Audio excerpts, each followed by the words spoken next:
hear that? Oh yeah. Damn, that's crazy, bro. Take some munchies. That's the munchies, man. Maybe I should And we should be good, gentlemen. put this here, right there. And we are live. Hello, everybody. sPidA here, TheFightCardPodcast, coming to you once again from San Antonio, Texas. We in the studio today. I've actually got two gentlemen with me. MittMan Joe across from me. How are you, brother? What's up, man? I'm doing good. And of course, we got Chris Kuntschik, man. He's actually trying to cut weight with this cold weather, but it's not working out. Yeah, it's working out. We're doing good, Bro. Now, thank you guys for overlooking this weather condition. Of course, we made it here to the studio this morning. I gotta, first off, man, Chris. I mean, you got this fight coming up Sunday, bro. How's everything going for you? I mean, you're not training this week, right? You're basically. No, I've been training off and on for the last few days. I trained a little bit this week, but took yesterday off. I'll probably do a little something today, maybe hit mitts or something like that. I'm just mainly focused on recovering the body and cutting the weight. That's it. And of course, you say hit mitt, so you got your I got your my buddy guy here. right here on the right. Yeah. No, and how's it been doing, man? I know. Let me ask you this: the last time I brought you in here, I was asking you about your videos, man, and if you guys had to do a couple retakes, to get that perfect one. Has he been getting any better, bro? He actually got. He's sharp, man. His punches got a lot sharper. He's doing good, and definitely there's those retakes we got to take. But that's it doesn't matter if you're one of the best fighters in the world. You know what I'm saying? It is what it is. So. No, for sure, man. And I gotta say, bro, because like with me, I grew up skateboarding, and in the '80s, I mean, I was watching these videos with Pau Peralta and all these guys, and I was always like, damn, these guys never fall. And then like later on, they started showing like the bloopers, and I'm thinking like 100 times before they get something right. So I was like, man, nobody's perfect, man. Yeah, you gotta break a few eggs. No, definitely, bro. It don't matter who you are. Exactly, man. And it's just like, it's just like TV episodes, man. On this one, just so you guys know, there's no retakes, man. So if we fumble, man, we're gonna have to do like not like the Cowboys, but we're gonna have to pick up the ball and score, bro. And Super Bowl, man. You guys fans? I didn't really get into it. Yeah, the Cowboys, man. I mean, too many broken hearts. I'm still grieving over it. So. Man, and you see, and I grew up, my younger years, I was a Cowboys fan. I mean, you're talking like Danny White and freaking, later on with, the other guys, man. But it's just, after a while, I just stopped following. And, I mean, being Texas team or, as far as the Dallas Cowboys, I'm always a fan and I'm always pulling for like a home team but it's just, I haven't really kept up with it, man. I don't even know who's playing the Super Bowl, honestly. I think it's, I don't even know. I think is it the Rams? Don't get me the lying. Rams and the Bengals. The Bengals. You see, and Cincinnati, bro, made of all people, man. I mean, no offense to Cincinnati, of course, but has the Bengals like never won or something like that? The Bengals suck. That's what I thought. They're the reasons they started that band, right? The Bengals. And then they started playing football. I was excited when the Cowboys were doing good, but it just sucks. I think everybody was, man. Honestly, just because I mean they have the good team, they have everything. It's just they can't line it up, unfortunately. And yeah, for sure. It's just, I mean, hopefully sooner than later they'll be able to capitalize, man. But I mean, on Super Bowl Sunday, of course, you're gonna be fighting, man. Yeah. And I always ask you, even I think I asked you the last time too, man. How does it feel for you personally to fight on a Sunday? To be honest, man, I don't too much. I like it. I do like fighting on Sunday. It's all right, but I'd much rather fight on a Saturday. It's just like better energy, like you're fighting at nighttime rather than the middle of the day. And I was gonna ask you about that too. One of the good things about it is like they get the weigh-ins done at like 9 in the morning. And if we were fighting on Saturday, a lot of times for some reason on Fridays we wouldn't get the weigh-ins done. Right? Yeah, till late in the evening. So that's one good thing. In case you don't have any vacation or anything, you don't really need to take no vacation as long as you're staying home to fight on Sunday. So that's pretty cool. True. No, for sure, man. It doesn't really too much make a difference, I guess, but I'd much rather fight on a Saturday. No, you see, and that's one of the things I've always asked fighters in general, just because even when you're fighting outside the city and you got to do a 3-4 hour drive, and I mean, it's somewhat like jet lag. I mean, you get up, you didn't even want, you got to stretch and get your body back in tune, man. But Sunday, man, everything's been good. Your training, your weight cuts, of course. Yeah, training, everything's been good. The beginning of the camp, it got a little dicey, had to mess with a couple little nagging injuries, but other than that, I've been good. I'm only got to go to 140 rather than 135, so I've been able to like not stress so much about the weight cut, but I still got weight to lose. When I tell people how much I got to lose, they're like, "Oh, god dang," but it's really like nothing, you know. It's a cakewalk. Huh? Yeah, exactly. Man, and I mean, of course, we got MittMan Joe here, man, and he's been helping you with your striking. I mean, Joe, you've been all over the place, bro. I mean, I can't get a hold of you, man. But I mean, like you said, you got to keep moving to make it out there, bro. You're definitely putting that dent in the scene. For sure, you have to, man. You have to. You can't just stay stagnant in one spot. You know what I mean? I believe you got to take over, and if you have that mindset and the goal is to just take over the nation or whatever it is you want to do, you got to get out there and you got to put yourself out there. You got to work with different fighters. You can't be selfish. You got to do it, man. Even if it takes you putting the last 10 or 15 bucks in your car for gas and just going and working with a fighter, do it. That's the only way, man, that you're gonna get your name out there. No, for sure. And of course, I mean, you work with Fury Fighting Championship, man. With the Cutman. Yeah, for sure, man. It's probably the best gig I ever had, man. Bro. That's why he's so hard to track down now. I'm always like, "Hey, what you doing this week?" He's like, "Oh, I'm in Nebraska." I'm like, "Nebraska? What the hell?" I'm trying to cover up a wound, man. I'll call you back. No, but I mean, I saw a photo, bro. You took a picture with Dana White. Yeah, I mean, that had to have been like one of those like starstruck moments. Oh, bro, yeah. You definitely try not to be a fanboy. You try to. I'm talking about Dana White. He took a picture with you, man. No, Dana White, man. He's the best out there, man. He has the best promotion out there. No, definitely, bro. Everybody, they train their whole life to even get a shot or to even think about getting there. And you got probably, like I've always said, you have like probably 15 people in a room and they're all great fighters, but maybe one or two are gonna make it, to the UFC. Bro. And that's the crazy part, man. But very humble guy, Dana White. He was cool, man, and man, that was an honor to just be in the same room with the guy. No, I mean, and I gotta say, bro, because I mean, we're talking Super Bowl, but the UFC, regardless, it's the Super Bowl of MMA. I mean, that's what everybody growing up, even 10 years ago, were like, man, I want to make it to the UFC. I mean, here in the U.S., I mean, they're the biggest, running promotion. Yep.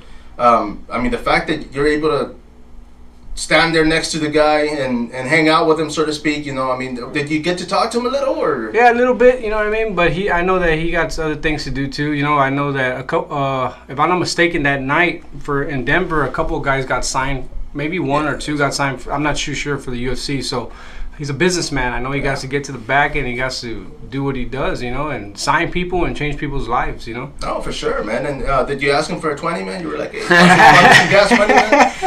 It didn't get that far, huh? Nah, not that far, man. No. You should have slid him your card, man. They get a call in, they're going to call you up there. Should have told him, hey, man, let me fix that for you, man. Do a little. But I definitely look at it like that, man. Like a lot of these fighters, when they get to Fury, because Fury's doing it right now. They're probably the best promotion, out there, you know? So when these guys get signed by Fury, they look at it as that's my step to the UFC. Eric Garcia's throwing these guys to the UFC, man, and it's badass to watch. So I look at it like the same way. I'm a Cutman for Fury, but I also look at it as my next step to the UFC as a Cutman. You never know, man. Things happen, and you might get that call, or Eric might get that call. Hey, you got a Cutman that we could use for the UFC. Okay, boom. Me or Joel's name will come up. No, I mean, and that's what I was telling Chris earlier, man. I mean, it's all about opportunity, because something happens and he's like, hey, my Cutman can't make it. Yeah. Who else is out there, man? He can reach in his pocket and be like, hey, who's this guy? Your card pops up, man. And a lot of people would say, like, oh, well, this and that, like the UFC already has a bunch of Cutman, man. But if you speak it, I believe if you speak it into existence, it will happen. Yeah. You just got to believe it. We would never be here if we didn't believe, you know? Right. No, you see, and I mean, of course, man, I mean, I always tell people, bro, because I've been covering the sport for over 10 years, and it's, I've been able to, like, sit next to Mark Cuban because of a fight. I've been able to hang out with Cain Velasquez. I've been able to talk to Overeem, and everybody's cool, man. Like, I mean, I've been starstruck a few times only because it hits. I look at the people waiting in line just to get an autograph with them, and I'm like, oh crap, I'm like standing next to this dude, right? And I mean, But opportunities like that, I mean, you know, I'm a fan. So for me, I'm like, dude, it's like being at a candy store, man. I'm like, freaking like, hey, man, I'm next to this dude. I mean, who's somebody right now that you would love to meet, man, or even be able to work with? In the sport. I mean, besides me, of course. But I'm saying. Dang, there's a lot of people, man. There's a lot of different boxers, MMA fighters. There's, you know, and I've been fortunate enough to meet a lot of great people that are legends, you know, in the fight world. But as far as, man, you know what? The guys that I work with now, I look at them as top of the top, you know. It doesn't matter if you have 6 world titles or whatever, you know.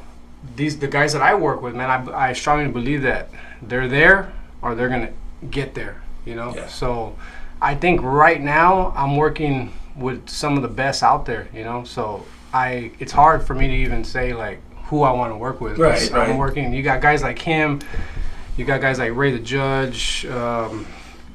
Just different guys, man. You got Peter. That are the guys that Peter, man, is one of the best, bro. Like that dude. That dude's a bad dude, man. Oh, you know, yeah, he's when he gets on those mitts and you put those videos up, I'm like, yeah, bro. Like it's pretty. Is it real that it's that fast? You know what I mean? He's a different animal, man. Peter. He's a cool dude, but you piss him off. Oh yeah, you step in the ring or the cage, and you know it's a different story. Yeah, man. exactly. But I'm fortunate, man, with the guys that I'm working with now. I know it's just gonna get better. Yeah. You know, so I'm just going with the flow, and whenever I step out and I go to like Victoria or Houston or Austin, I don't look at it just for me. I look at it as doors opening for the guys that I'm working with back home. You know what? You ever want to spar with a boxer? Let me take you to Victoria.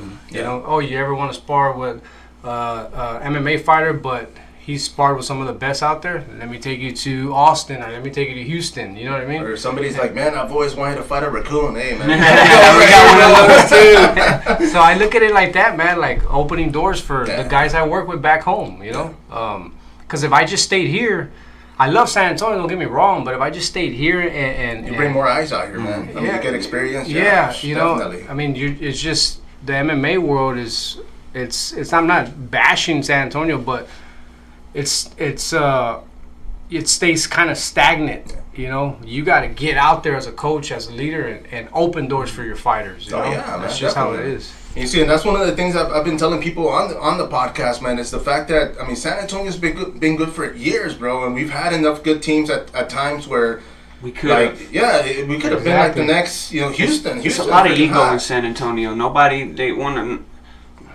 want to cross train, or nobody kind of wants to be friends and try to exchange knowledge or anything. It's always like, oh no, this is my guy, and if they do cross train, it's always like on the low or whatever. You gotta not videotape it or check in or anything. Everybody wants to make it to the next level, you know, and instead of building guys together and everybody make it to that next level, you know, to the UFC or whatever it is, you know, boxing or whatever, you know, but I think that going to different cities and meeting different people and seeing how they work, and you're like, oh shoot, like, man, you kind of freak out because you come from a place where, like Raccoon said, there's egos, you know, and then you go to Houston that's 10 times bigger than San Antonio, and you're like, but they're all helping each other. Mm-hmm. Yeah.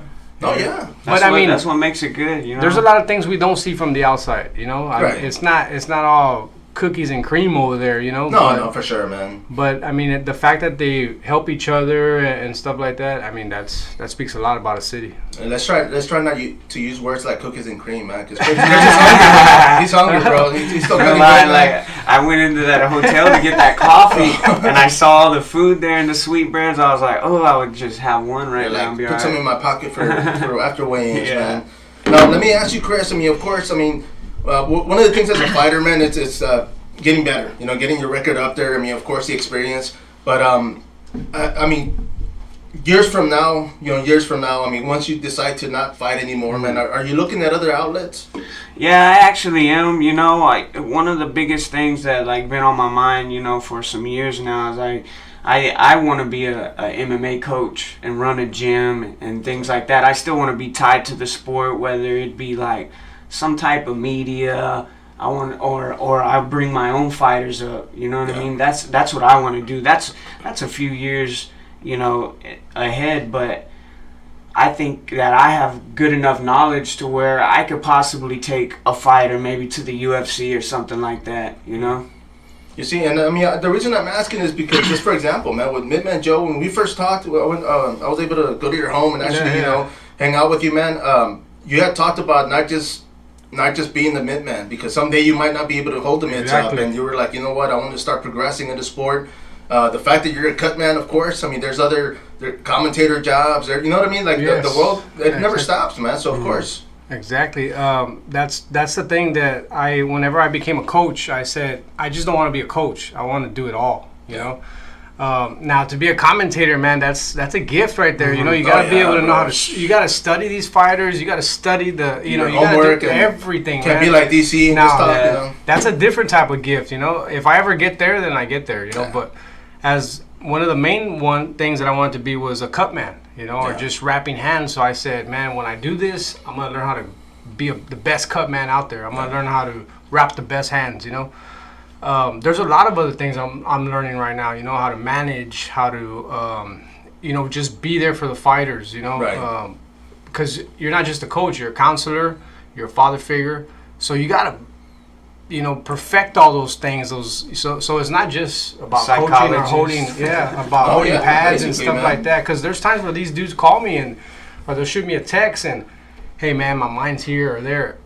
And what am I going to do? Okay, let's go to the gym right now. We're going to do 5 rounds of mitts. No, heck no, it's not like that. Do some push-ups. Yeah, do some push-ups. Do 1,000 jumping jacks, man. Call me later.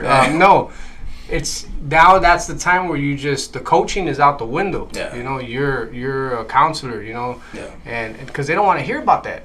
About the coaching, the fight game, they want to talk about something different, No, man, and you see, and one of the things, even with the podcast, bro, the one thing I've noticed since I've been doing this is just with people coming in, a lot of people don't talk about anything, like being a fighter. Everybody's, this guy can take a punch, he can, but I mean, life hurts, man. I mean, sometimes we get depressed. I mean, sometimes we go through things, and we need somebody to just kind of vent on and be like, hey, you know what?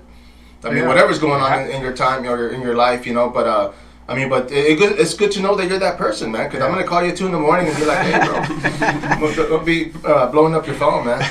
No, but I mean, that's good that you can do that, though, man, for sure, man. I definitely appreciate that. I tell the guys, man, my phone line's 24 hours, bro. That's just the way it is, because it's a trip, but sometimes I get guys that call me, like, at 2, 3 in the morning, and the first thing that goes to my head is, man, is this dude drunk or something? Because everything closes at 2 in the morning, So, but they call me or they'll shoot me a text, and they just deal with different demons, man. And, bro. Some of them can't sleep. Some of them just deal with different things, man. And you just have to know how to talk to these people. Or sometimes even listen. Just listen, man, and be like, and not even say nothing. Just listen, yes, or or whatever, But just the fact that they have somebody there on the other line to listen to them, it means a lot for these dudes. No, and that's good, man. And is it Chris that's calling you at 2 in the morning, or I have? I didn't sleep last night. Just put it like that. That's why I'm late, man. No, bro, but I mean, Chris, obviously, man, something like this. I mean, even having trained for years, bro. I mean, have you ever found yourself in that situation where you feel stuck and you're in a rut and you're like, damn, I got a fight coming up, or I still got to go train? And man, every other fight, or every fight, like I go through these waves of like, I'm confident, and then I'm like, oh man, did I do this enough? Did I do that enough? And then I'll hit this guy up, or I'll vent to someone else. It's like, man, I'm feeling this way or another way. It happens all the time, and if someone says it doesn't happen to them, they're probably a psychopath. You know what I mean? It's scary. You're training for a couple months to go fight some guy that's also training just to specifically hurt you. You want to be the best prepared, and so. Excuse me. I just start kind of second guessing myself at times. always trust in your skills, but it's just as far as like nerves and things like that. No. It's all I tell you. It's all mental. Yeah. You know, it's the mental game, man. That a lot of fighters cannot. I tell all the guys, if you don't walk into a fight 200% mentally prepared, the fight's over. You could be 200% in shape, but if it's not here, it's over, man. Your body won't. If your mind isn't reacting right, your body doesn't follow the mind. You know? You can't. If you're second guessing, like, man, I should have did this in camp, or man, I should have did this, or I should have worked with this. No, it's over already. That's it. It's over. You know, there's a mistake that's gonna happen inside that cage where you're either gonna get knocked out, or something's gonna happen where you're gonna second guess yourself while you're in there and get caught. Exactly. And let me ask you, bro, because you talk about the mental game. I mean, of course, it's a big thing, especially fight week, because you're cutting weight, so you're depriving your body of water and nutrients. But I mean, that's got to be one of the toughest weeks, man. Oh yeah, definitely. I'm just living off chicken, really, little pieces of chicken and vegetables this week. Only eating like a couple meals, you know. And I'm drinking water still, because I'm fighting at 140. It's not going to be very much dehydration. It's just going to be one good strong push and cut it out. And I mean, of course, I know I had spoken to Joe Salcedo, man, who you're actually fighting this Sunday, man. And I mean, he had talked about doing a catch weight, and I was going to ask you about that. So it is going to be catch weight at 140. Yeah, 140. I would have rather it be at 135, but I could understand he had been fighting at 145 for a little bit. He's a little bit of a bigger guy. No, definitely. For 135. So I fought at 140. I fought at 145. So I didn't have no problem fighting at 140.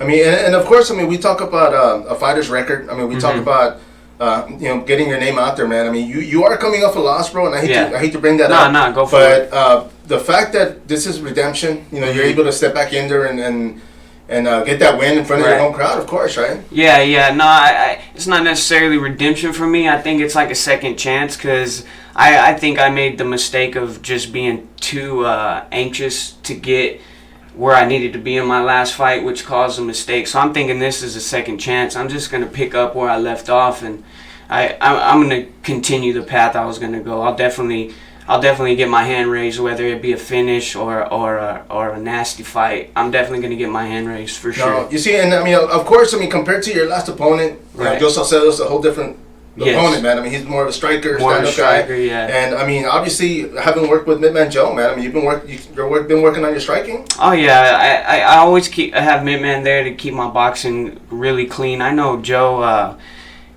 He's got a good left hand, and he likes to sit there and brawl. But I'm more of like a tactician. I like to set traps, but I can also brawl too.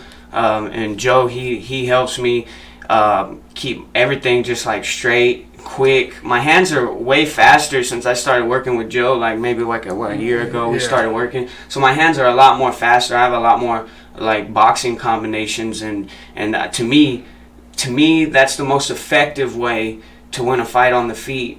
In an MMA fight is to have really good boxing.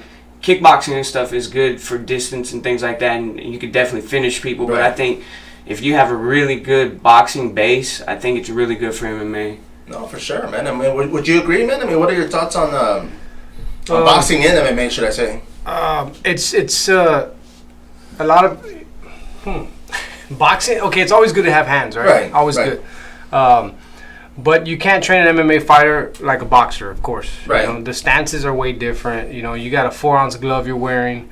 I think anybody that has some good hands in MMA has very good hands. I think that it's always good for MMA. You know, it's always good as far as the just to be able to box and move. You know, have those fundamentals to move, and you know what I mean? But when you're in the cage, you got to worry about knees, you got to worry about kicks, you got to worry about elbows, you got to worry about a takedown. Yeah, man. So as a coach, coming from the boxing world, straight boxing, I had to learn how to adjust, you know, to the MMA world, because I can't train him like a full boxer, because at the end of the day, he's not a full boxer, right. You know.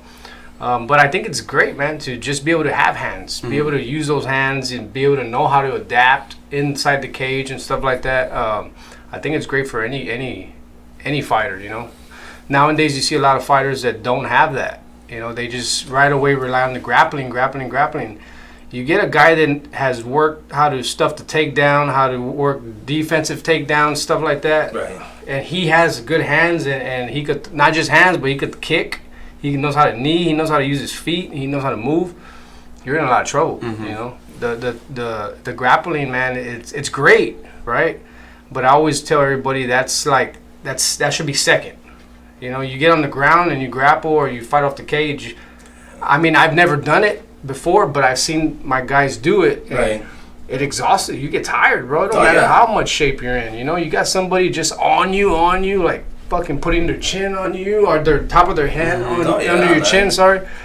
You get tired, bro. Trying to just get that guy off, and the dude's strong. I mean, it's always good to be able to strike. No, for sure. Man. And I mean, you mentioned as far as the different stance in boxing, of course, compared to wrestling. One of the things I had told people before, man, was like when I first started training here with Mike Rangel. I mean, I started Rangel Valetudo in 2000, and I used to go to other schools, man. I used to go to like traditional martial arts schools, and I'd go to a boxing gym, and everywhere I went, everybody they didn't want me to train because I had a jiu-jitsu shirt on or a Valetudo shirt on, but boxing gyms I would go to, they'd be like, oh, you can't stand like that, and they would like force me to stand like a boxer, and I didn't like it because I'm like, dude, I'm not trying to box. They didn't understand the fact that I just wanted to get good with my hands. You know what I mean? Exactly. And it was hard for me to get a boxing coach, and so it's just, I mean, but now it's good, man. And a lot of boxing coaches, they don't understand that. You know, they've been in boxing all their life, and a lot of them are still stuck in their ways, and they're like, why do I have to think outside the box? Why do I have to adjust? If you want to, like I said, if you want to be the best, you have to, as a coach, you have to know how to adjust. You have to learn how to train an MMA fighter like an MMA fighter. Right. You know, that's one thing that I did whenever I came into the MMA world 5 years ago, 6 years ago, whatever. I said, man, okay, I got to forget about the boxing.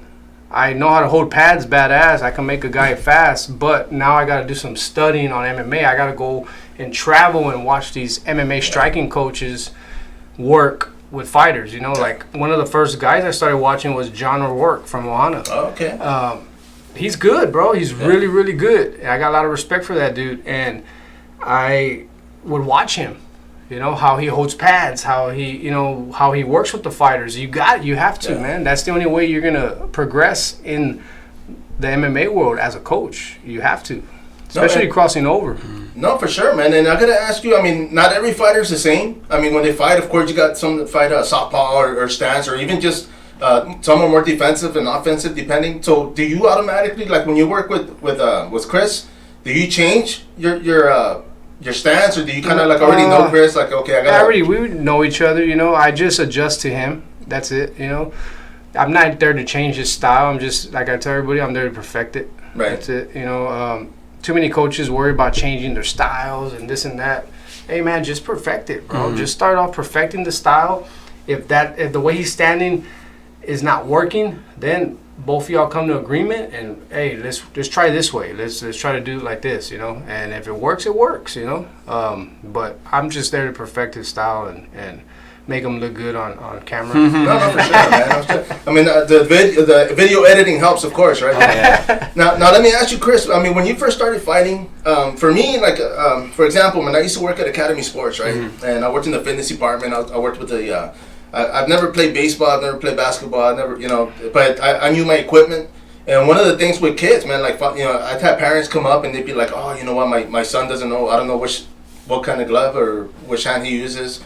And one of the things I would do is I would say, okay, go ahead and tell him to stand over there, and I'd get a baseball and I would roll it on the floor, and I told the kid, okay, go ahead and throw it to me. So whatever hand they would throw, and I'd be like, okay, that's your strong hand. So you need you know what I mean? So that's how I was able to like let them know what kind of glove they needed. Now for you, when you were growing up, man, I mean, your stance, did you know right away, like, okay, I gotta stand like softball, or I gotta stand regular, or I gotta So I used to stand with my right hand forward when I was young, like when I was like really getting into fighting. I was like, oh, I want to be a fighter or whatever. I used to think that your jab hand was your strong hand. And so when I really legitimately started training, it was kind of an adjustment period to start jabbing with my left hand. But now it's like, why wouldn't I have been doing that from the beginning? Yeah. I don't know why I would like try to jab with my strong hand, you know. But are you right-handed? I'm right-handed, yeah. So it stays. I stand orthodox. Oh, okay. Yeah. You see, I mean, working with fighters, do you see that, Joe? I mean, do you see like sometimes have you ever had to tell somebody like, hey man, you might want to adjust, like switch to southpaw or something? Right. Yeah. There's plenty of times, because we've worked my stance sometimes switching it back and forth. Yeah, and there's fighters that I work with that I switch. They're really good at southpaw. They're really good at orthodox. So when we're striking and working the pads, I'll make them switch stances and stuff like that. But there's been other fighters, man, that they look horrible at orthodox. I'm like, man, well, maybe you're not a real orthodox, So they switch to southpaw, and bam, it's like, there you go, you're southpaw. There's fighters, every fighter, I don't know why, but fighters that I've worked with, not every fighter, they want to be southpaw. Right. And I'm like, because there's very few southpaws out there, and I'm like, no, you're not a southpaw, man. You're just not. And this real talk. So I switch them to orthodox, and they just have to learn how to work orthodox. That's it. Yeah, and that's amazing. I mean, that's amazing that you can. I mean, because I would have never thought. I mean, especially if like Chris said, he's over here standing with his right hand. But I mean, okay, well, let me ask you this. I mean, when you're training, have you ever trained during an injury that you had to kind of like change stance to work on the other hand? Yeah. Sometimes I have like my back will be stiff or something like that, and like stand in a specific way, I'm like really, really stiff. I have to adjust. Yeah, definitely all the time. You see, and because of situations like that, have you noticed like now your jabs a lot, gotten stronger because of the because switch? You had to compensate or whatever. Yeah, definitely pick up like a few extra skill points. No, for sure, man. You see, and I will say this, man. Once again, when I first started training with Mike Rangel, he used to always have a switch, man. Mm-hmm. And I hated it because I always stood regular, and he would like, oh, it's southpaw, and I just couldn't do it, man. I just felt awkward. My balance was off. But one of the things that I noticed, especially with my kicks, we would do like 20 sets, and then we'd switch and do 20. And I noticed like now every time I would fight regular, my front kick was strong, man. Like I would tag people like from my front kick alone, and they'd be like, "Damn, dude!" Like it felt like I was throwing full power, But I mean, it's that muscle memory. I was gonna say, exactly. Yeah. You see now, I mean, you talked about perfecting people's hands when it comes to boxing. I mean, is that what you're talking about? Like muscle memory, like getting that power to kind of. Yeah. I mean, a lot of these fighters already have that muscle memory. As a coach, as a striking coach, you have to perfect the way they punch, or they're getting that full turn. Some guys like to punch just straight, like Marquez, Juan Manuel Marquez. Whenever he punches straight. He never turns his punches, Some guys like to punch like that. Some guys like to turn the punch, So as a striking coach, you have to be able to perfect those little things. Yeah. One guy might be standing too wide, too squared, but you got to learn how to adjust that, maybe that inch or that half inch that he adjusts that changes his whole game. And that's what a striking coach does, being able to perfect those little details. Oh, no, for sure, man. And I mean, of course, you've been traveling, all over Texas, man. You've actually you covered Fury in Colorado too, right? Yeah. That's where Dana White got to hang out with you. Yeah. Let me ask you, man, when you're out there, I mean, of course, you're networking. So, I mean, are you like talking to people, talking to other coaches, and maybe trying definitely. to network? Oh, bro, like talking to a bunch of coaches. I get to meet a bunch of coaches in Denver and fighters, and it's about marketing, man. It's about getting yourself out there and going up to these coaches and talking to them. Yeah. And just learning from them. There's coaches that in Denver that have like probably 30, 40 UFC fighters under their belt. Inside that gym, okay, what are they? They're doing something right to have those fighters, as a coach. So what can I do to be like that, or to be better than that, So you have to get out there and you have to just become a student. Just shut up and listen and become a student. Who cares if you know how to hold pads? Who cares if you're the best Cutman or you're the best hand rep? No, hell no.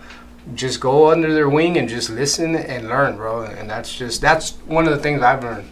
No, I mean, and of course, I mean, being the Cutman, I mean, you've been perfecting your craft? Yeah, every day, bro. I study, bro, people don't know that I study every day how to stop cuts, how to, I even practice sometimes,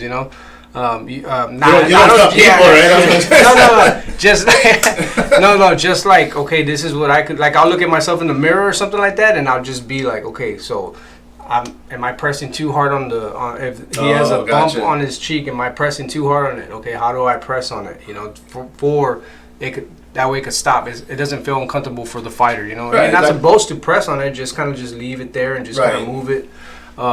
If a fighter gets cut, what's the fastest way? I only have 1 minute. What's the fastest way I could stop that bleeding? You know, and then if he has a swelling on his cheek, I have to be able to work with both. Yeah. You know, so it takes me like 20, 30 seconds to stop the bleeding real quick, and then work on that. Yeah, you know, so you have to be able to just make it happen, you know. And there's sometimes where the other Cutman will be in the back wrapping hands, and I'll have to work both corners.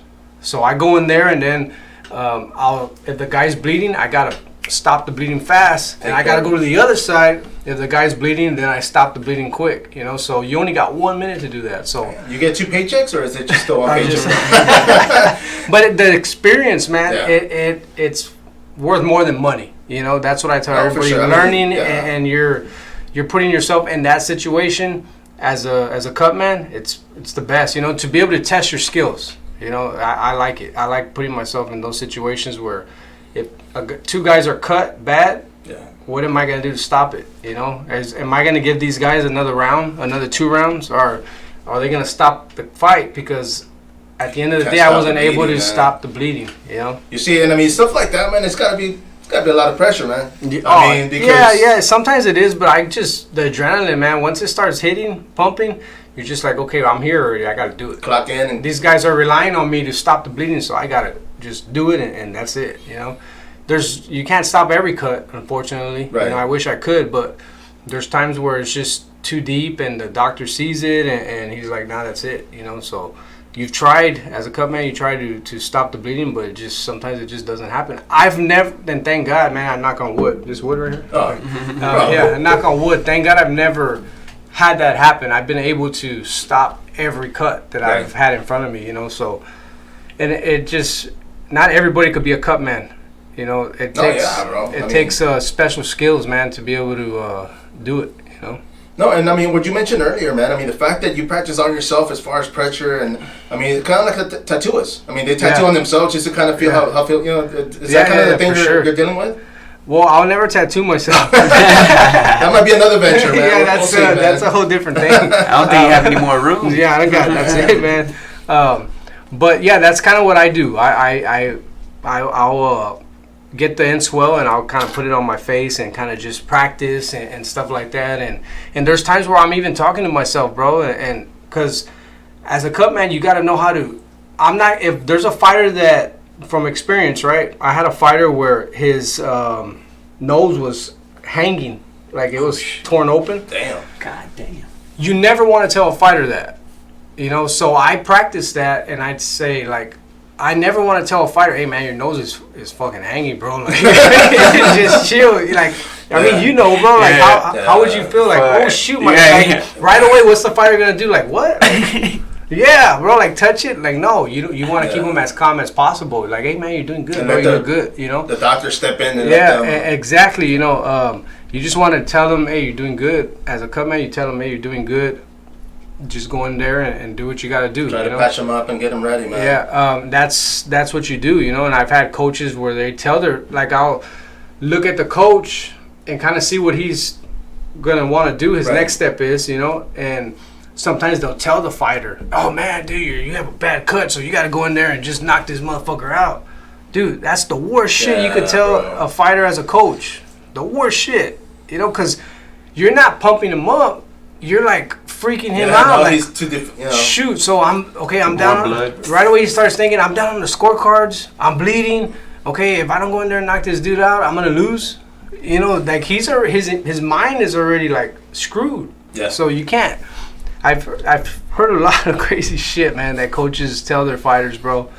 But I try to just be the helper. You know, if a coach needs me to take the stool in, if it's faster for him, you know, whatever I can do to help the fighter, the coach, I do. But the fighter, no matter what, the fighter comes first. I mean, I've talked to Franco Lasso, the ref, you know, he's been here a few times. And one of the things is fighter safety. So, I mean, that's basically the same thing you follow, right? Yeah, Colasso's a cool dude, bro. Dude, that's my boy. I got a lot of love for that dude.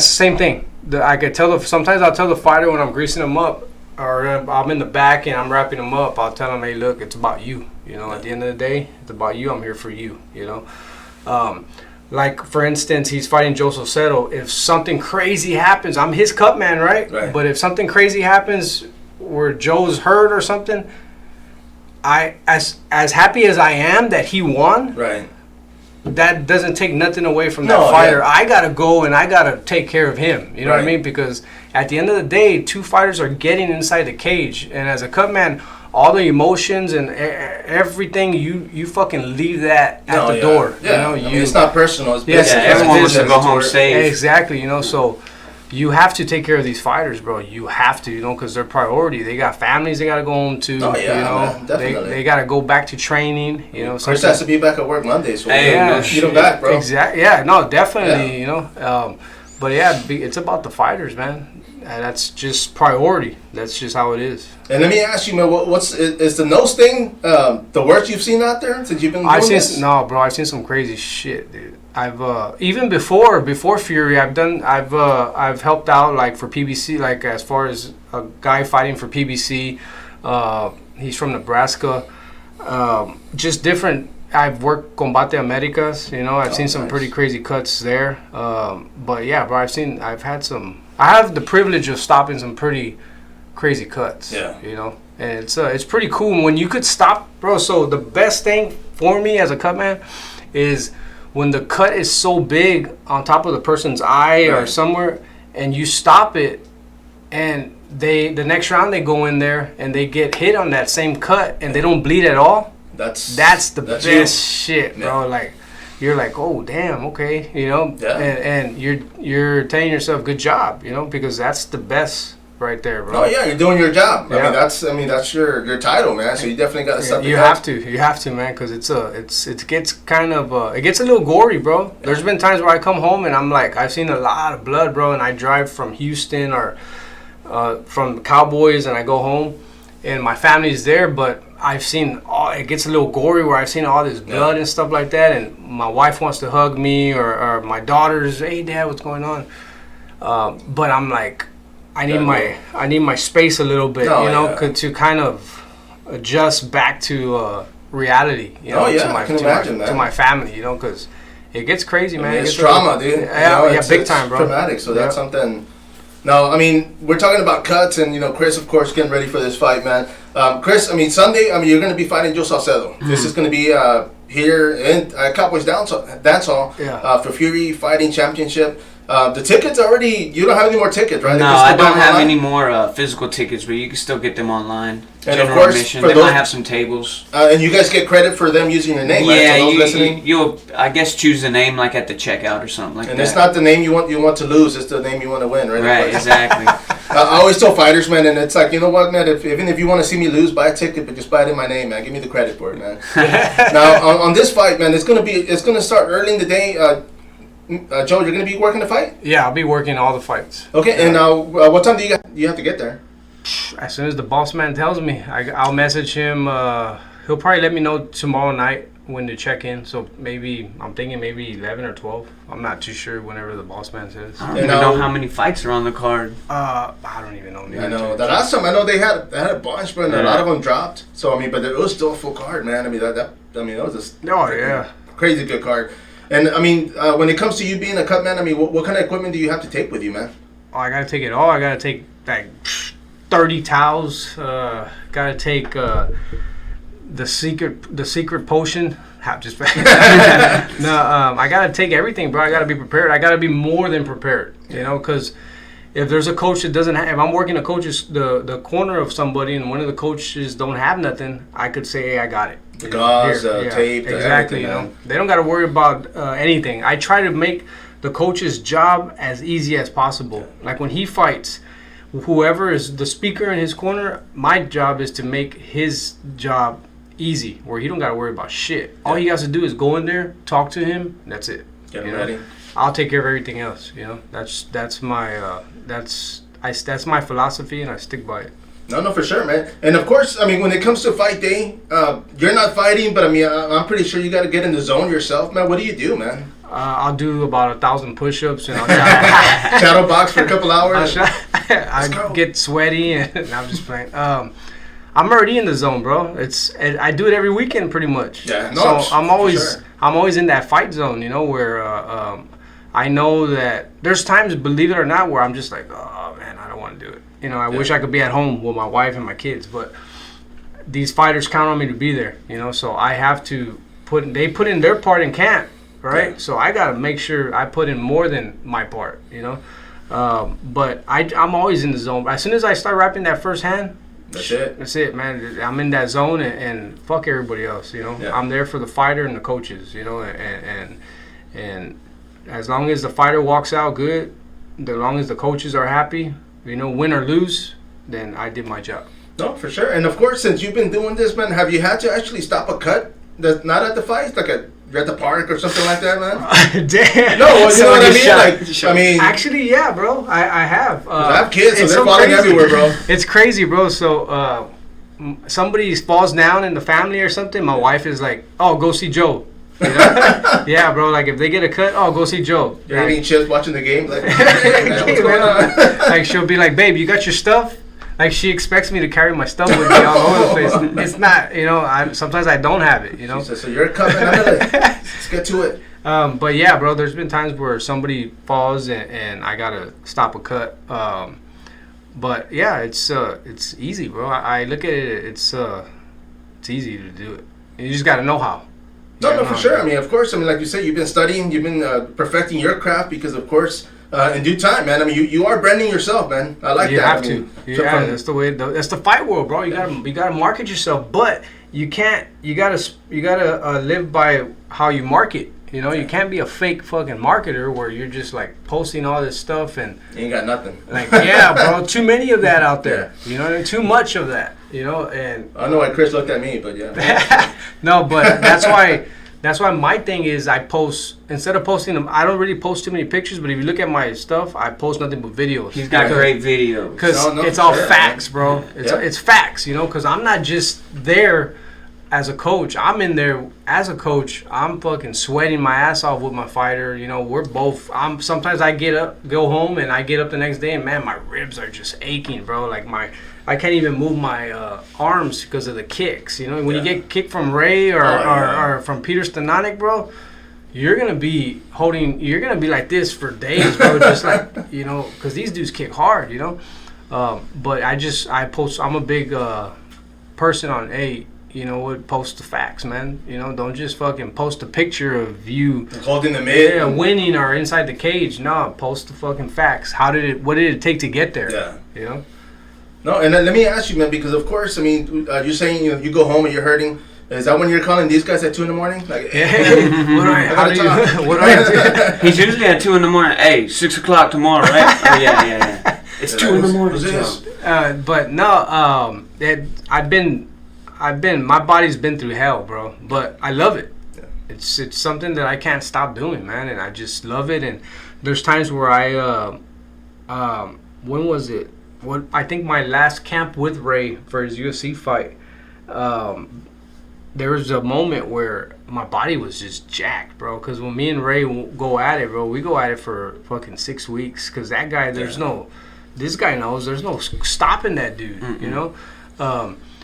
So there was a point in that camp where I went home. It was towards the end of camp, and I was thinking to myself, like, damn, why the hell do I keep doing this? I think I even told my wife that, bro. And it was like it was kind of like an emotional type where my body was just jacked, bro, and I just kind of like I couldn't take it no more, you know. So I got a little emotional, and I kind of just like, fuck, why the fuck do I keep doing this, you know? Like I'm jacking myself up.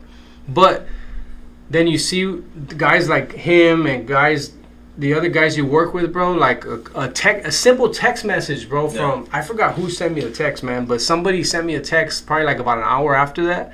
And was like, hey, coach, man, thank you for everything, you know. And when you see stuff like that, you're like, that's why I do it, you know. This dude's one of the most unselfish people ever, man. He really like invests in every single guy that he works with. Definitely, you have to, bro. You have to. Too many selfish coaches out there, man. And a lot of these guys, it's crazy because a lot of these guys, they were most of the guys I work with should be undefeated. I really believe that, you know, but they were guided the wrong way when they started. Right. A lot of coaches like that clout. Oh, they want to. Oh, okay, let's go. They're having a fight here. Now you're ready to fight this dude that's fucking 8-0. He's on his way to the UFC. You got this. Yeah, you know.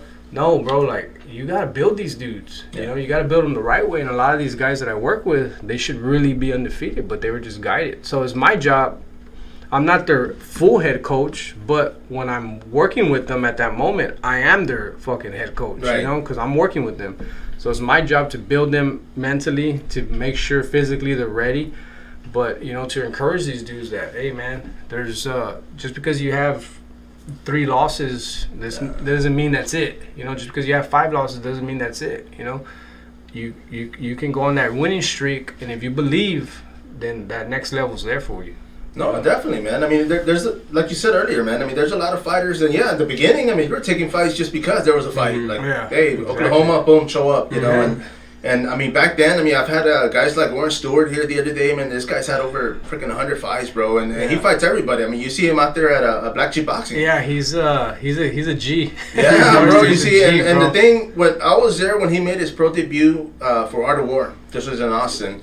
And they put him against Daniel Pineda, man. And Pineda at that time was freaking wrecking havoc, dude. And then he just, like, I mean, he just, fumbled him, dude. He got him, Didn't he fight him back to back? Didn't he fight him again on HD Net? He fought him a fight after that. He fought him at HD Net. Yeah. But it's just, it's just at the beginning, they just want to fight. And they don't have, like you said, no direction. Nobody to actually say, like, hey, you know what, man, let's get you ready. You know, mentally, physically, and everything, you know, because...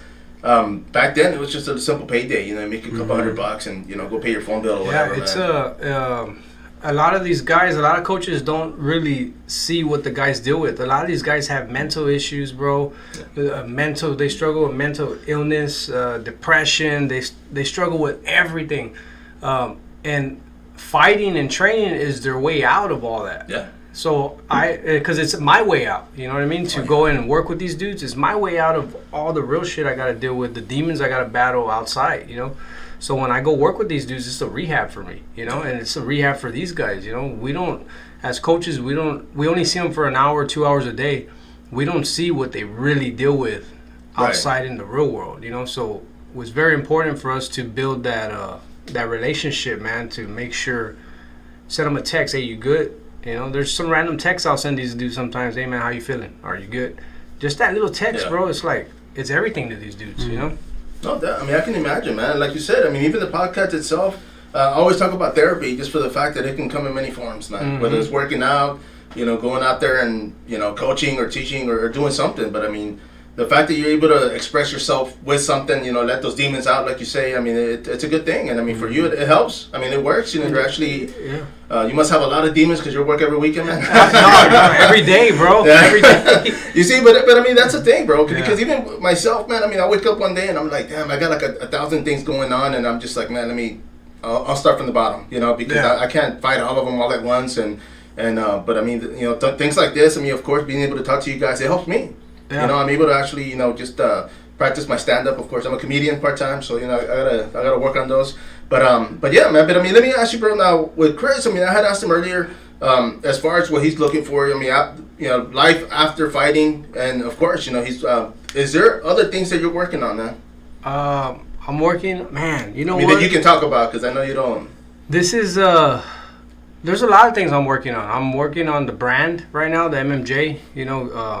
Getting it out there, establishing it, not just for fighters, but if you're a skater, or if you're some dude that likes rap and you just see that logo and you think it's cool. So I'm trying to reach everybody with that.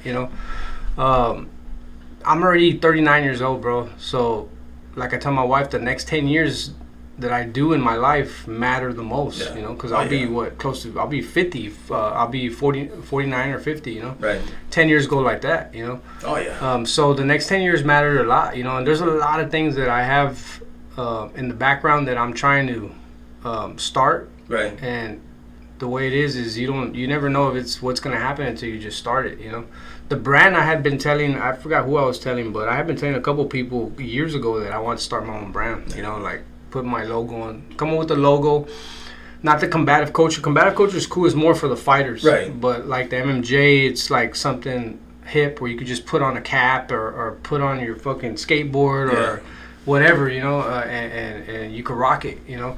So finally, it's I'm trying to get it out there and hopefully it hits, you know. But as long as it reaches one person and that person likes it and it helps change that person, that's all that matters, you know. But there's a lot of stuff, man, that I'm working on and you know, there's a big thing that I have coming out, but I can't really discuss it, you know. Right. But I won't tell nobody, man. but yeah, so but that when that makes news, it's gonna be pretty big, hopefully. Nice, man. Know? No, I mean, and I had talked to you, but the last time I talked to you and we were at your home, we talked a couple of things that you were looking at, and I mean, for sure, man, since then, I mean, I've seen you everywhere, and I'm thinking, damn, dude, like, I mean, I'm proud of you because you're making it happen, bro. Like you said, I mean, there's not I can sit here and say, man, I'm gonna be doing this, and you know, but if I'm not anywhere, bro, of course, it ain't gonna happen, and you're making it happen. Yeah. So I mean, I'm man, by all means, bro. Like I'm definitely supporting you, being the local, especially, man. You know, I mean, of course, I want more eyes on the city like you, man. So it's like we can bring, exactly. Bigger fights, bigger fighters, bigger coaches, just to come out here and train with some of these guys, man. Because it's a lot to learn. And the thing is why can't we? Yeah. Why can't we? You know, it takes that one person, like I said, to step out of their comfort zone and go and reach out and market for these guys. Yeah. You know, why can't we have a top level coach from Denver come over here and teach? Why can't we have James Cross from Glory come over here and you know, teach? It's possible. Oh, you know? yeah, bro. It just takes coaches to get out of their comfort zone and throw away those egos, you know what I mean, and go and say, hey, man, humbly I come and I want to learn, but I want my fighters to learn. You know? No, definitely. That's what it takes, bro, and that's what makes a great coach in my eyes. You know? No, yeah, because I mean, and I will say this, man, and not just to plug in the owner here at HOJ, man, but I have talked to Jacob, and one of the things that we were going to start doing is start bringing UFC fighters or people just in general to come over here and start doing seminars, man, because. You know, of course, he has a space. I mean, he's got, you know, all the parking in the back. So, I mean, definitely pack house. But that's one of the things that we're looking forward to, man, is actually bringing in fighters, bringing in Texas, and then, you know, reaching out and getting people in from anywhere, anywhere in the U.S., but not just for the gym, but just for everybody to be able to come in here and cross-train and pick up something, you know, because... For sure. I mean, for me, I mean, you're at the fights and you actually see other people working, you know, being a Cutman. And, I mean, I'm sure you see stuff and you're thinking, man, you know what, I can... try that, or maybe I can definitely fix. You know what I mean? And you're always learning. Every day, bro, I'm learning. You know? And for fighters, the same thing. I mean, they go out to a fight and they see somebody fighting, and they're like, "Damn, dude, the whole time that knee was there, or this was there, and I've never seen it." And that's kind of like when I used to go to seminars. You know, I used to learn more from them rolling than the seminar itself. You know, like I would see the black belt going and doing something, and I'd be like, "Oh crap, dude! Like that knee, the whole time that knee was there, and I've never seen it, man." Yeah. And that's kind of how I learn. You know, I pick up more stuff. But being a Cutman, I mean, who have you been able to work with? I mean, of course, here in Texas. I've worked with. I work with now Joel from Houston. He's bad. He's a bad dude, bro. A lot of things I've learned from him. You know, and we both learned from each other. The first day we worked together, it was a show here at Cowboys Dance Hall, and me and him I think it was a show at Cowboys Dance. Damn. Fuck, I'm getting it was a show here at Cowboys. Me and him just clicked, and then that was it, bro. That's my boy right there, you know. So me and him, we work good together. He knows his shit, and we both attack the game. Yeah. Whenever it happens, we just both know what we're both doing. You know, I don't have to be there checking on him. He don't have to be there checking on me. You know, there's times where we both help each other because somebody gets knocked out or they're just on the floor. You know, and we both come together. We help that person. But as far as working together, we work good together. You know, there's no selfishness in him, and there's no selfishness in me. You know, if he needs any kind of product, I'm there to give it to him. If I need product, I could just shoot him a call. Hey, bro, you got this? Like, we were just texting each other yesterday, and he'll be here he should be here Saturday or Sunday, but we'll get together before the fight and we'll see what we both need, and if he has it, then he gives it to me. If I have it, then I give it to him. Oh, yeah, you know what I mean? man. That's what makes a good team. No, for sure. You see, and there's things like that for me personally that make me happy, because I'm like, you know what, I'll go to the fights, and it's like I tell people, man, I've been doing media for years. And being a media guy, just like you being the Cutman, like I was always a happy medium. Like I wouldn't cheer for that guy more than this guy. And there was times I fight that I knew the guy fighting, and I'm kind of like, you know what I mean? Like I wouldn't cheer for him because I'm like, you know what? I'm here to cover the fight. But I would see other media companies out there, and they're cheering for one fighter, and they're like, yeah, man, you know, well, they're taking pictures, and I'm thinking, dude, that's got to be the most unprofessional thing you can do, you know, because it's just like you're there to cover the fight and just do that. But maybe it's just me, I don't know. But I mean, that's some of the things that I look at. And when I see people actually being respectful and being humble, and after the fight, of course, everybody shakes hands and they're like, hey, you know what, and that's it, man. I mean, you know, you fought, you did your best, that's and you move on. Yeah. Now, Chris, man, this fight coming up, bro, what's your go-to meal after weigh-ins, man? What are you going to be eating? Weigh-ins are at 9. I'll probably go to like First Watch or something, get some eggs and some potatoes, something like that, you know. And I mean, now, of course, I mean, you said you don't have to cut too much weight because you're doing 140. But I mean, of course, you're still watching what you eat, right? I mean, I gotta watch what I eat. I'm probably, you know, I don't know, roughly 10 pounds. Probably. I haven't checked my weight today, but maybe like 10 pounds or so. Okay. Which a lot of people be like, oh, you gotta lose 10 pounds. Yeah, but you don't understand. Like, it's pretty freaking easy for the most part. You know? And I mean, of course, I know one of the things I had as a fighter the other day was water consumption. I mean, of course, you guys drink a lot of water and then just kind of water load real quick. I'm not drinking as much water today. We weigh in tomorrow, right? Tomorrow. Yeah, so I'm not gonna drink much water today. I'll probably wake up maybe like 146, 147, maybe less, and then go probably hit the sauna about 7, be done by 9. That's usually how it went. My last cut I cut to 135, and I cut 6 pounds the night before weigh-ins and maybe like 5 pounds the day of. Damn. Now, when it comes to weight cut, I mean, of course, you're doing water weight, but what kind of techniques have you used that you've kind of like, okay, well, this works better than putting a hefty bag on you, you know? Oh, okay. Well, I like to warm my body up in the hot bath before I go to the sauna. So I'll wake up and I'll put myself in a hot bath and maybe soak for maybe like 10, 15 minutes, get my stuff, go to the sauna. Your body's already heated up. And then you start kind of sweating, because a lot of times you go into the sauna cold. If the sauna's not like the right temperature, it'll take 20 minutes before you really start getting the sweat. You know what I mean? Yeah. And I like that water just to be flowing. That way, by maybe the second session, I'll be done. And of course, earlier too, man, we talked about this weather. I mean, you can't go out there right now and start running because you won't sweat. No, not at all. And I see a lot of these guys that are fighting this weekend, and more power to them. I totally respect them, but they're running in this weather, and like, no, I get it, dude. You're a beast, but for one, in my opinion, you know, running today ain't gonna give you that edge tomorrow. And dude, you're gonna mess around and get pneumonia before your fight. But slip, bro. But I respect him because I'm not about running right now. No, definitely no. And even driving out here, man. I mean, it's slippery out there. You don't want to freaking slip and throw your back. Break your ankle or something. Yeah, bro. Roll your ankle. Yeah. Now, I mean, of course, being in San Antonio, man, last year we got hit by that winter freeze, man. Chris, what were you doing last year during the winter freeze, man? Dude, my apartment that I'm in right now, we lost everything, plumbing and electricity, and the same thing happened yesterday. But, I mean, we got the electricity back quicker, but it's like a year, like almost exactly a year. I'm like, oh, like, not again, man. Not again, man, yeah. And yourself, man, how did you pass it, bro? Oh, bro, so where we were staying at, everything was gone, electricity, the water. So for about 5 days, we were living like fucking. We have to be cavemen, bro. And so me and my boy, he's real big in the jiu-jitsu world. Danny Naselli, he's a black belt, and me and him, bro, were getting together, and we pretty much got the whole apartment complex together, and we were like jumping the fence.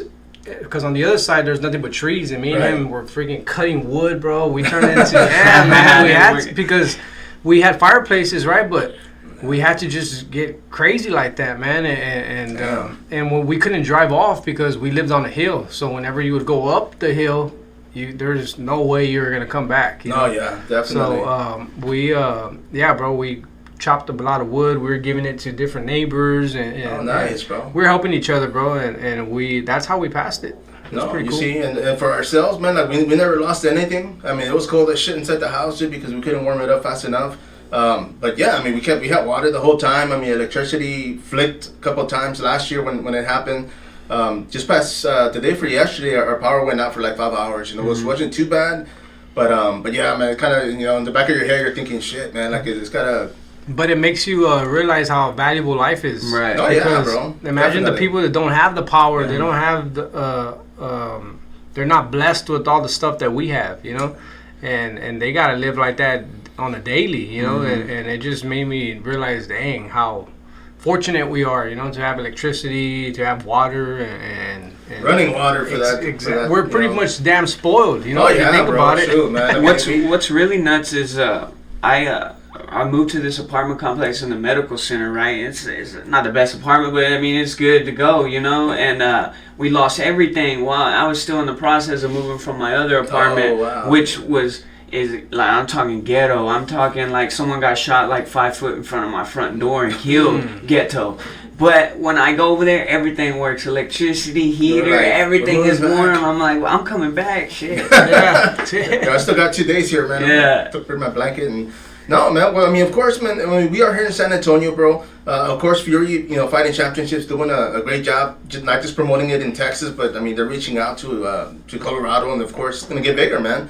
I mean, you travel with them. How is it for you when you travel out there, man? Do you fly or I'll fly. How do you go? I'll fly out there. I drove recently to Denver, and that's like the worst. Yeah, I'll never do that again. Yeah, you know, bro, I was gonna say that's crazy, bro. Usually I fly. It's pretty cool, man. I mean, getting to work with the guys from Fury, bro. I mean, all those dudes are top notch, you know, and just being able to learn from them and work with them, and also learn the business side of it, how they run the shows and stuff like that. It's behind the cool. scenes, yeah, man. behind the scenes, yeah, man. It's pretty cool, bro. It's definitely a good experience. And let me ask you this, man. For example, I mean, you know, with Dana White, everybody keeps talking about fighter pay in the UFC and how they're not getting paid enough.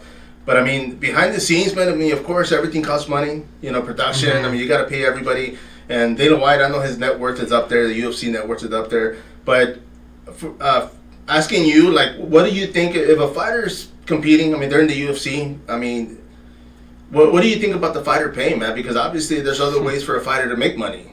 Yeah, I just look at it like this: is I can't comment much on that. You know what I mean? Because whatever the agreements that they have, that's definitely something we don't see behind. That's behind closed doors, and we don't see that. You know, but if a fighter steps in the cage, they put their life on the line. Yeah. You know, there's a chance that they might not make it home. You know, there's a chance that they get hit in the head and they might be brain dead. We've seen it a lot in boxing. You know, I think it's very important to take care of these fighters, you know, to definitely take care of the fighters. But there's also another part is what people don't see is that the fighter knows what he signs up for. Right. You know, he knows what could happen and what, you know, it could either go bad, it could either go good, you know. But definitely as a coach, looking in as a coach from the outside in, I firmly believe like these fighters should be taken care of to the fullest extent. I believe that there should be some type of insurance for these fighters. Definitely need, as coaches, promoters, whatever, you know, managers, we got to look into how can we take care of these fighters after they're done fighting. Right. What kind of trauma are they going to deal with? Right. How can we take care of these fighters when they're done, when they're fighting? You know, like as far as like getting them the proper checkups, stuff like that. Why? Because they're competing, man, and they train and they put their life on the line, you know. But I mean, that's pretty much all I gotta say on that, you know. To me, I'm all for my fighter, you know. Right. If I work with you, I'm gonna bend over backwards. If somebody fucks with you, I'm gonna fucking get in there. Hey, what's up? You know what I mean? Like, I got your back to the fullest. Fuck them up and then fix the cut. Yeah, you know what I'm saying? Like, I got your back. You know, I'm loyal as I can to my fighters. You know, so. But as far as like the whole Dana White, the pay, that's, you know, I really don't like to comment on that too much because it's just, there's, the bad thing about the fight world is there's too much politics. Right. Too much politics, bro. It's just, it's turned so political that it's like, it takes the fun away from it. you know. But I don't really comment too much on that. I have my opinions, and those are what I believe. Right. You know, as far as anybody else, everybody has their opinions. You know, but definitely like guys like him should not be fighting for $100. Right. Like boxing, bro. There's I'm not gonna say no names, but there's a guy that fought in San Antonio, bro, for $200. Yeah. A fucking 4-rounder, bro. Yeah. Like shit like that. Yeah. 200. Come on, bro. Like. Oh yeah, you see, and you know what I'm saying? I talked to Warren Stewart, man. Because Yeah. Warren Stewart, I mean, we talked about it, and he's like, dude, I mean, he's fought for less than 200. You know, and this is like 8-10 years ago, or when he was starting off. But I mean, like you said, I mean, there's promotions out there, man, that of course they try to pay less for you know, pay the fighters less. But well, one of the reasons I was asking you, man, was because of course, even with Chris, man, I mean, he wants to fight as long as he can, you know, until he feels comfortable, and then when he's ready to progress. I mean, right now for him, it would be ideal to start doing seminars, to start doing fight clinics, to start, you know, just kind of get it, kind of like you're doing, man. Of course, not take what you're doing, you know, but for him to get out there and start preparing for that, you know, just because, you know, you never know. I've actually thought of that too. I'm originally from Gonzales, Texas, and they don't have any type of martial arts out there, and I was like thinking that as well. I was like, man, it's a small town, you know. I wonder if I can get out there and maybe do a seminar and possibly bring people like Ray out there, or someone, or MittMan, and like set up like little seminars or little clinics or whatever. Bro. Yeah, man, because that's one of the things, like, you know, I mean, personally, I would start getting ready. I would do like what MittMan Joe's doing did. I would start already setting up, and even because if I didn't want to stop doing this, but I can still do other things, you know, because if one day they're like, hey, man, you know what? Nobody's watching, or nobody's doing anything, that I can pursue something else, man, or do both at the same time. But yeah, man, I mean, I definitely would look forward to that, dude, because, you know, it's, you know, you guys put years and years of freaking training and money and time, and just like yourself, man. That's what I think about. I'm like, damn, like, I'll be 35, like, probably, I think, next week, and I'm like, dude, like, as much money as I spent just on training and in general over these years, you know, this is like my degree. If I wanted to, I could have been a doctor twice already, you know? Damn. It's crazy. For real? Like, I've been training maybe like 15 years. I don't know how long it takes to be a doctor. No, well, I thought you were going to school to be a doctor. Nah, hell I was like, dang, bro, come on. No, man. but you know, opportunity, I mean, it's like I tell people even now, because you train in Brazilian Jiu-Jitsu. I mean, you train with the gi, and one of the things I would always tell fighters, and I would say, like, man, if you're going to do MMA, like, train with the gi, man, because you as you get credited, as you get better, man, if you decide to, and you're a black belt, and you're like, you know what, you can start your own gym, you can start teaching, you can start, and that is a degree, you know, that's your the certificate that says, hey, you know what, like, now I can start getting paid, you know, start making some money. No, definitely, man. I mean, shoot. These fighters need to, because your fight career is not promised. No. For 15 years, 10 years. I mean, something happens, what are you gonna fall back on? You know, that's the thing, is that what I say about fighters is that a lot of fighters just live in that moment, and none of them are doing anything to prepare for the future, right? And but also you got to prepare for the worst. Something happens, and God forbid, but something happens to one of the fighters I work with, and they're just living in that moment, and they're not preparing. And then now what? Exactly, bro. Like, that's why I've always told myself, I don't want to just be MittMan Joe. I don't. You know, because one day I'm not going to, like, my fingers already get stuck, bro. Yeah. Like, there's times where I'm just like, God, I can't hold the pads, you know. One day I'm gonna have to pass that torch, right? Yeah. What am I gonna do? I'm not gonna go to not knocking anybody that works, right? A 40-hour-a-week job. I'm not gonna go to a 40-hour-a-week job. I'm not. Yeah. That's why I gotta learn other stuff. You know, how to be how to be the best Cutman, how to be the best hand wrap dude. You know, I gotta. You have to, man. You got to prepare for the future. Definitely. No, you see, and you mentioned as far as working with Fury FC, are you going to be like working any boxing events also?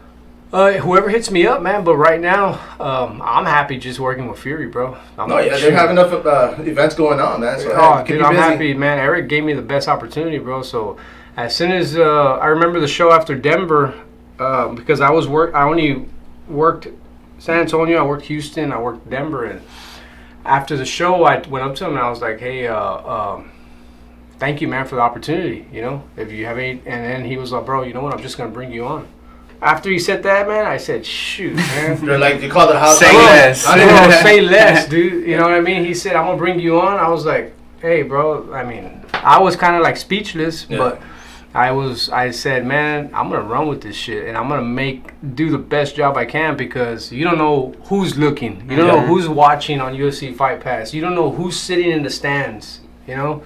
The way you present yourself and the work that you do, people see that. Yeah. And you just don't know, man, and it opens doors up. So he gave me the opportunity, man. So my job is to just be the best Cutman for Fury, you know, that they've ever had, you know, and you know, that's my job right now, you know. No, for sure, man. And I mean, of course, like you said, you don't know who's watching. I mean, there's a, you know, you got the UFC, of course, there's Bellator, there's PFL. I mean, there's promotions out there that, you know, they need Cutman. You know, boxing, I mean, it's all, I mean, here in San Antonio alone, man, there's enough boxing going around. But I mean, of course, you want to progress, you want to get better, you want to, you know, like I said earlier, perfect your craft. And I mean, as far as the MittMan Joe, man, I mean, you talked about the brand itself. I mean, right now you've got shirts, you've got beanies. Well, what else do you have working on, man? I'm coming out with joggers, socks. Not straight up, bro. Oh, yeah. Like my goal is to come out with a shoe, like a running shoe for a fighter. Like, because a lot of fighters complain about running shoes, right? That they don't feel comfortable. So the goal is to find the best legit running shoe for a fighter with the best padding that makes him feel like he's fucking floating on air. You know? Trevor Whitman. You know, that's the goal, bro. Yeah. Because if you're gonna come out with especially a shoe, bro, if you're gonna come out with that it has to be legit. Because you don't want a shoe from fucking Pakistan. Pay less and start tongues coming out. From AJ's, you know, off the military. But definitely for the fighters, you have to have a legit shoe. You have to make sure it's comfortable.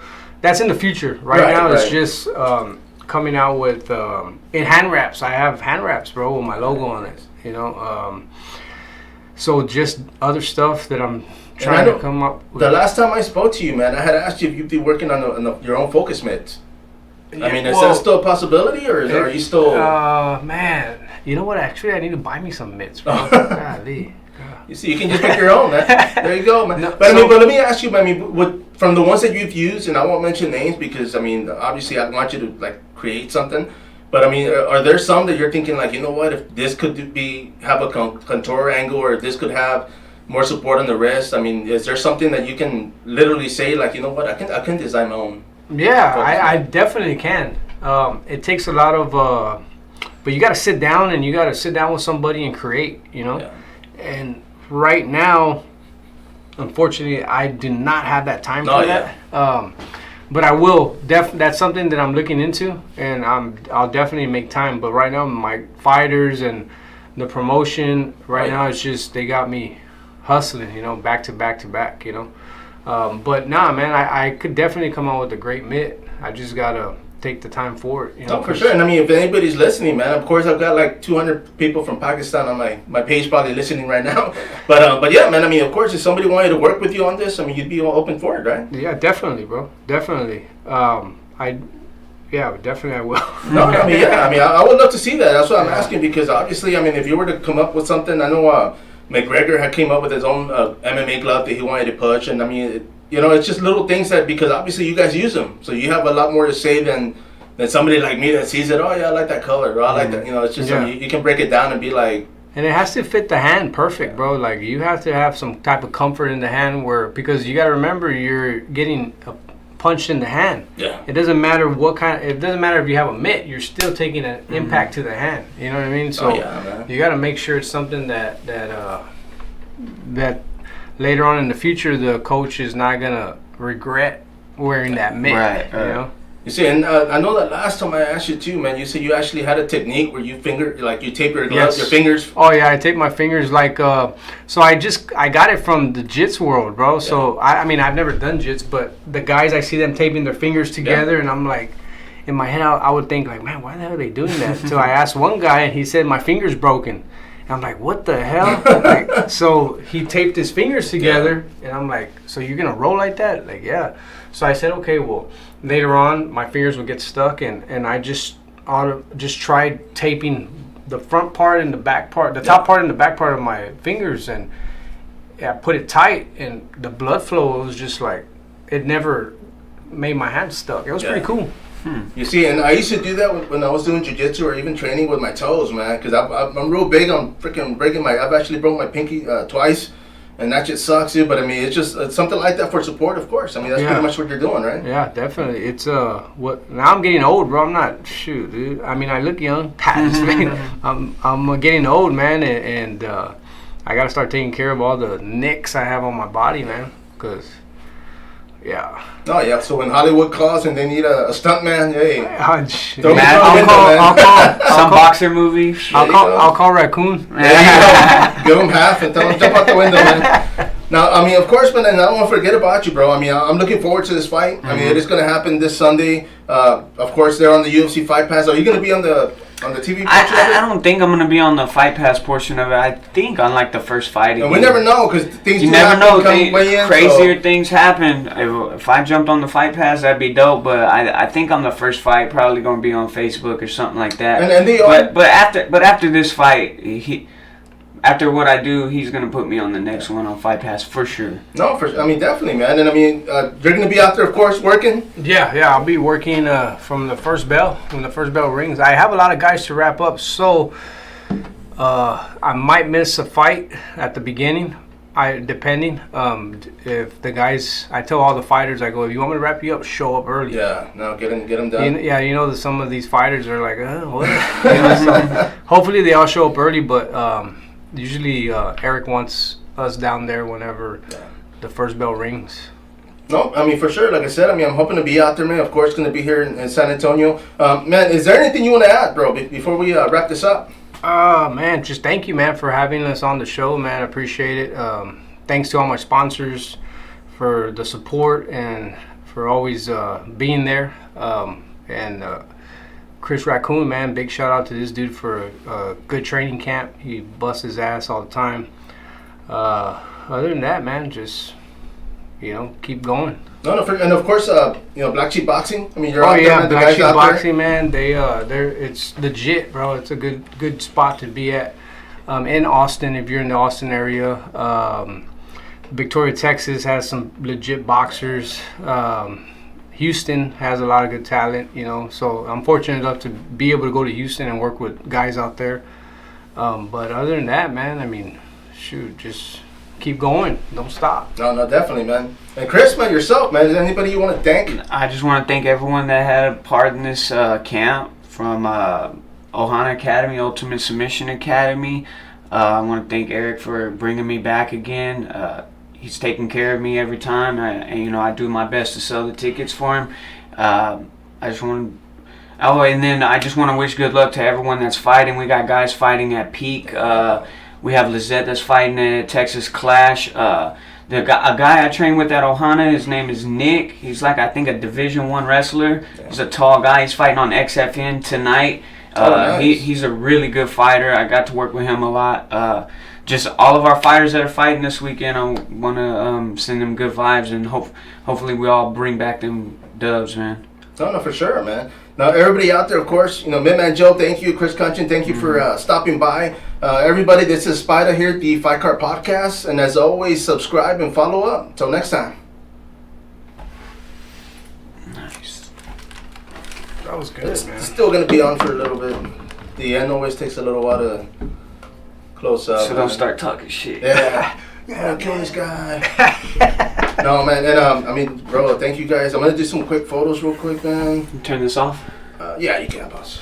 That was good. That was real good, man. That Rockstar was hitting you good. I knew it was gonna be a good one to bring, man. Remember last time I was gonna bring Leon, but Leon's actually fighting tomorrow too.